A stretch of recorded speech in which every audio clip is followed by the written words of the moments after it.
जय हिंद, नमस्कार साथियों। पीकेजी के स्टडी पॉइंट के ऑनलाइन प्लेटफॉर्म पर आपका हार्दिक स्वागत है।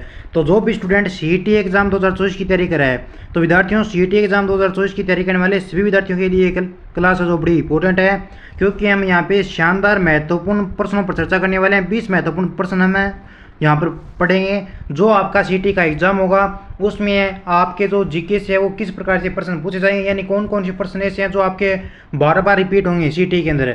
तो विद्यार्थियों क्लास को पूरा जरूर देखना, ध्यान से देखना और एंड तक जरूर बात करना, ठीक है। तो अपने सेशन की शुरुआत करते हैं। पहला प्रश्न आपके स्क्रीन के सामने हाजिर है। सीईटी के एग्जाम की तैयारी करने वाले सभी विद्यार्थियों के लिए ये क्लास है वो बड़ी शानदार है, और साथ में जो बच्चा सुपरीचर की तैयारी कर रहा है वो भी इस क्लास को अटेंड कर सकता है, क्योंकि जीके दोनों का ही सेम है। तो देखिए पहले विद्यार्थियों, पहला प्रश्न जो आपकी स्क्रीन के सामने हाजिर है। क्वेश्चन पहला आपका कि डॉक्टर सीवी रमन ने राजस्थान के किस शहर को गौरव का द्वीप कहा है। बहुत ही प्यारा क्वेश्चन है दोस्तों। ऑप्शन है अजमेर को, उदयपुर को, जयपुर को या कोटा को। राइट आंसर इसका क्या हो जाएगा विद्यार्थियों? ये प्रश्न है जो आपका पीएटीटी एग्जाम जो 2023 में हुआ था उसमें पूछा गया था ये प्रश्न, और जूनियर में भी ये प्रश्न आया था आपका। तो बताइए सभी विद्यार्थी नीचे कमेंट करके कि डॉक्टर सीवी रमन है, इन्होंने राजस्थान के किस शहर को गौरव का द्वीप कहा था।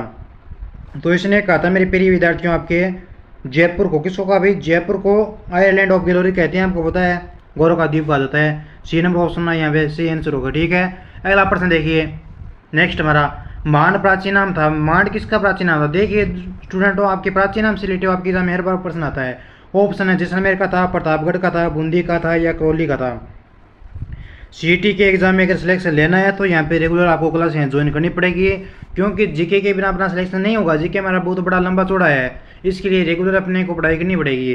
तो इसलिए अभी चैनल को सब्सक्राइब कर लेना ताकि आपको क्लास का नोटिफिकेशन है वो मिलता रहे। तो मांड प्राचीन नाम क्या था, किसका था भाई? तो मांड प्राचीन नाम होता है वो अपना हो जाएगा मेरे दोस्तों आपके जैसलमेर का। जैसलमेर का प्राचीन नाम आपका मांड था, ठीक है। ए ऑप्शन को लो कर दो। अगला प्रश्न देखो नेक्स्ट हमारा, राजस्थान को उसकी भूआकृति की दृष्टि से कितने प्रमुख क्षेत्रों में बांटा गया है। बहुत ही प्यारा प्रश्न है भाई। ऑप्शन है 4, 6, 8 या 2। बताइए प्यारे विद्यार्थियों कि राजस्थान को उसकी भूआकृति की दृष्टि से कितने प्रमुख क्षेत्रों में बांटा गया है। तो सभी बच्चे यहाँ पे कमेंट करें, सभी बच्चों को यहाँ पे एकदम सही आंसर आया है। तो ये बांटा गया है भैया आपके राजस्थान को 4 प्रकार के प्रमुख भूआकृतिक क्षेत्रों में बांटा गया। कितने? 4 प्रकार के। अब वो है कौन कौन से, तो मैं आपको बता दूँ। पश्चिमी मरुस्थलीय प्रदेश अपना अरावली पर्वतीय प्रदेश है, पूर्वी मैदानी प्रदेश है, दक्षिण पूर्वी पठार है। ये क्या आपके 4 प्रदेश है, ठीक है, याद रह जाएगा। आगे देखिए, धरातलीय दृष्टि से राजस्थान में स्पष्ट रूप से निम्नलिखित 4 प्रदेश है, ये मैंने आपको बता दिया, ठीक है। अगला प्रश्न है बहुत ही प्यारा हमारा कि गिरवा की पहाड़ियाँ ये किस जिले में है भाई? ऑप्शन है डूंगरपुर में है, उदयपुर में है, सिरोही में या भीलवाड़ा में है।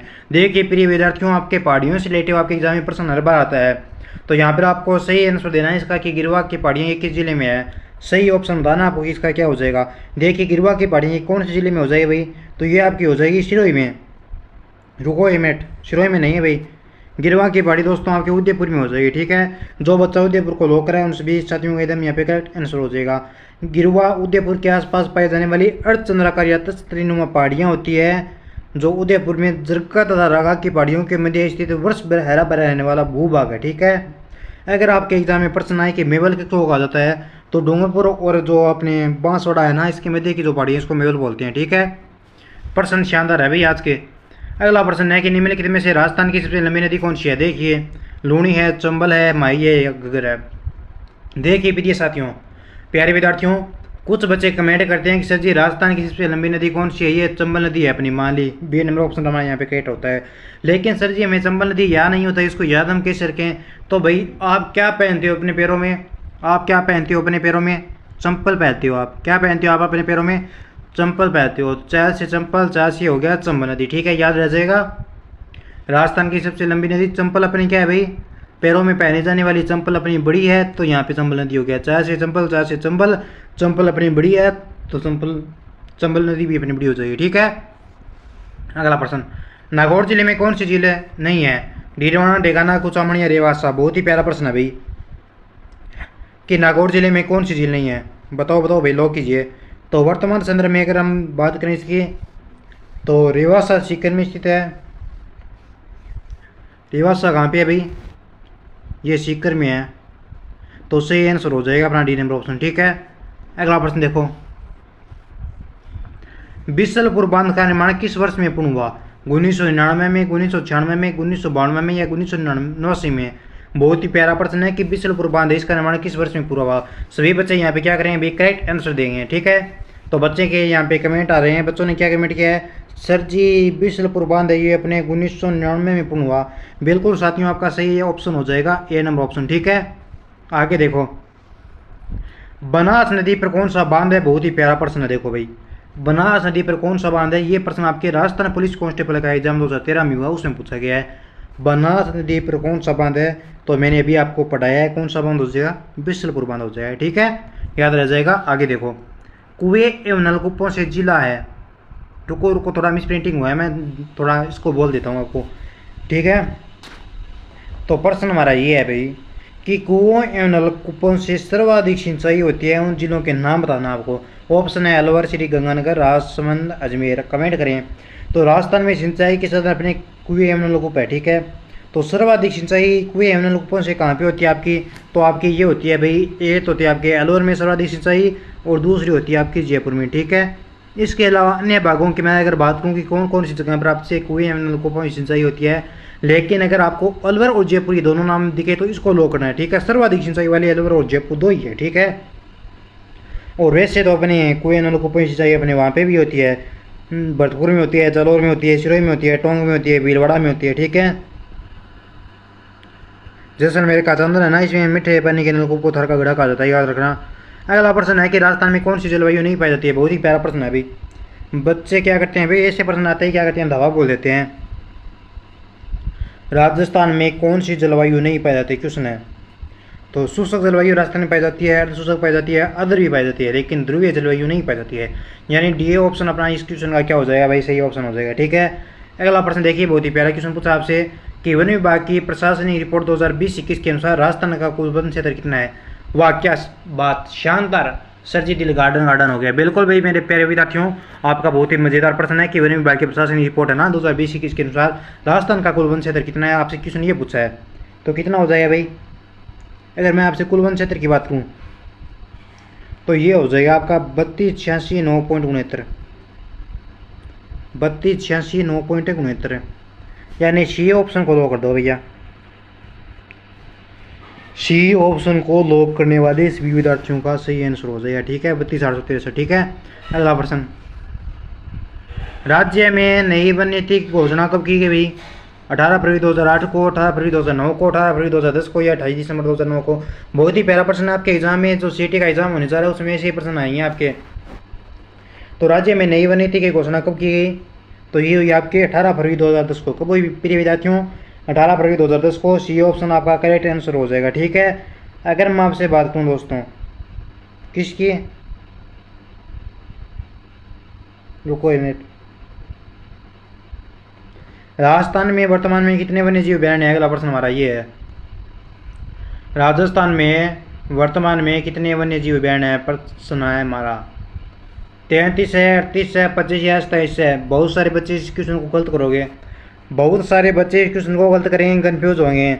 तो देखो भाई, हमें तो बुक के अनुसार इस क्वेश्चन को सही करना पड़ता है, बाकी ये आंकड़े ना गलत भी होते हैं बहुत बार। ठीक है, ये सरकार पर डिपेंड करती है, सरकार इसको अब क्या मानेगी अगर आपके एग्जाम में ये प्रश्न आता है तो राजस्थान में वर्तमान में कितने वन्यजीव अभयारण्य है भाई। तो वन्यजीव अभयारण्यों की मैं अगर बात करूँ आपसे, तो यहाँ पर तो ऑप्शन को लॉक कर देते हैं अपने सी को, यहाँ पे 27 कर लो भाई। ठीक है, सी को 27 वन्यजीव अभयारण्य है। राष्ट्रीय उद्यान, वर्तमान में राजस्थान में वन्यजीव अभयारण्य 27 है, राष्ट्रीय उद्यान आपके 3 है, बाघ परियोजनाएं 4 है, जंतु वाले 2 नहीं, जंतु वाले 5 है भाई, सॉरी दोस्तों, जंतु वाले 5 है, रामसर स्थल है आपके 2। ठीक है, और कंजर्वेशन रिजर्व की बात करूँ तो वो आपके 36 है। ठीक है, आगे देखो, राजस्थान में इनमें से कौन सी रबी की फसल नहीं है। गेहूं, जौ, चना या बाजरा रबी की फसल पूछे भाई। सभी बच्चे क्या करेंगे, एक साथ में कमेंट करके बताएंगे इसका राइट आंसर कौन सा हो जाएगा। राजस्थान में इनमें से कौन सी रबी की फसल नहीं है, क्वेश्चन आपसे ये पूछा है। तो रबी की फसल आपकी कौन सी नहीं है भाई, गेहूँ है, जौ है, चना है, बाजरा आपकी क्या है भाई, रबी की फसल नहीं है। ठीक है, तो करेक्ट ऑप्शन हो जाएगा अपना यहाँ पे डी। ठीक है, अगला प्रश्न देखिए, अगला सवाल है कि राष्ट्रीय बकरी अनुसंधान संस्थान कहाँ पे है भाई। तारानगर में है, बीकानेर में, गंगानगर या राजस्थान। ये प्रश्न मैंने आपको पशु परिचर की मैंने आपकी क्लास लगाई थी ना, उस टाइम मैंने ये प्रश्न आपको करवाया था कि राष्ट्रीय बकरी अनुसंधान संस्थान कहाँ पे है। तो ये हो जाएगा आपका भैया अविक्कानगर में। कहाँ पे? और अविक्कानगर कहाँ पे है? टोंक में। बी ऑप्शन सही ऑप्शन होगा। ठीक है, अगला प्रश्न। राजस्थान राज्य खनिज उत्पादन में 2014 और 15 में भारत में स्थान पर था। देखिए भाई, राजस्थान राज्य है वो जो आपका खनिज उत्पादन में सन 2014 और 15 की बात करिए, इसने कि भारत में कौन सा स्थान था? पहला था, दूसरा था, तीसरा था या चौथा था? राजस्थान का पूछा है कि भारत के अंदर कौन सा स्थान था, तो स्थान था इसका भाई दूसरा। बी ऑप्शन को लॉक कर दीजिए यहाँ पे। ठीक है, अगला प्रश्न देखिए। भारत के किस राज्य को खनिजों का संग्रहालय कहा जाता है? राजस्थान को कहा जाता है। ठीक है, आगे देखो। मरु विकास बोर्ड की स्थापना किस वर्ष में हुई? ऑप्शन ही दिखे यार तो आपको यार। 1966 में मरु विकास बोर्ड की स्थापना हुई, याद रखना आप। ठीक है, आगे देखो। प्रसिद्ध कुंभ श्याम मंदिर कहाँ लगता है? चित्तौड़ में, आमेर में, मंडौर में या कुंभलगढ़ में? सभी बच्चों को यहाँ पे कमेंट करना है कि प्रसिद्ध कुंभ श्याम मंदिर है ये कहाँ पे स्थित है। तो कुंभ श्याम मंदिर आपका हो जाएगा चित्तौड़ में। कहाँ पे हो जाएगा प्रिय विद्यार्थियों? चित्तौड़ में हो जाएगा, यानी ये ऑप्शन आपका यहाँ पे सही होगा। चित्तौड़गढ़ दुर्ग है, इसमें 8वीं शताब्दी में प्रतिहारकालीन महामारू शैली में बना प्राचीन शिव मंदिर है। महाराणा कुंभा ने 1449 ईस्वी में, कब भी? महाराणा कुंभा ने 1449 ईस्वी में इसका जीर्णोद्धार करवाया और विष्णु के वराह अवतार में मूर्ति स्थापित की। ठीक है, आगे देखो। मेवाड़ के किस महाराणा ने पिछोला झील में जगनिवास नामक महल बनवाए थे? बताओ, कमेंट करो कि मेवाड़ के किस महाराणा ने पिछोला झील में जगनिवास नामक महल बनवाए थे। तो ये आपके प्रिय स्टूडेंट बनवाए थे आपके महाराणा जगत सिंह द्वितीय ने। महाराणा जगत सिंह द्वितीय ने बनवाया। ठीक है, आगे देखो। जैसलमेर के भाटी राजवंश की कुल देवी स्वांग्या माता हो जाएगी, ये ऑप्शन। अगला। खेजड़ी का पेड़ संबंध किससे है? तो इसका संबंध हो जाएगा गोगा जी से। अब देखिए भाई, जो स्टूडेंट इस चैनल पे पहली बार नहीं जुड़े हैं ना, उनको मैं बोल देता हूँ कि आपके सीईटी की जो क्लासें हैं भाई, वो आपकी यहाँ पे सीईटी एग्ज़ाम 2024 की तैयारी वो आपकी धुआंधार तरीके से करवाई जाती है। रेगुलर आपकी यहाँ पे क्लासें लगाई जाती है। अगर आपने साथियों व्हाट्सएप ग्रुप को ज्वाइन नहीं किया सीईटी का, तो सीईटी का व्हाट्सएप ग्रुप ज्वाइन करने के लिए जो आपको स्क्रीन के सामने ये नंबर दिखाई दे रहे हैं, मैं फिर भी साथियों इन पे मैसेज करना और नाम लिख देना कि सर जी मैं सीईटी के ग्रुप में ऐड कर देना, मैं कर दूँगा। आप कमेंट करके बताइए कि दोस्तों आपके कितने % जो आपके सही हुए। अब जो बच्चे पशु परिचय की तैयारी कर रहे हैं ना, उनको मैंने बोला था कि आज उनकी क्लास स्टार्ट कर देंगे, लेकिन किसी कारणवश तो उनकी क्लास स्टार्ट नहीं हुई है। लेकिन आप धैर्य बनाए रखें, 1-2 दिन के अंदर आपके पशु परिचय की कुछ ना कुछ तो बंदोबस्त उसका करेंगे, क्लास लगाएंगे, क्योंकि टाइम हमारे पास थोड़ा ही है पशु परिचय का। ठीक है, तो मिलते हैं अगले वीडियो में। जय हिंद, जय भारत।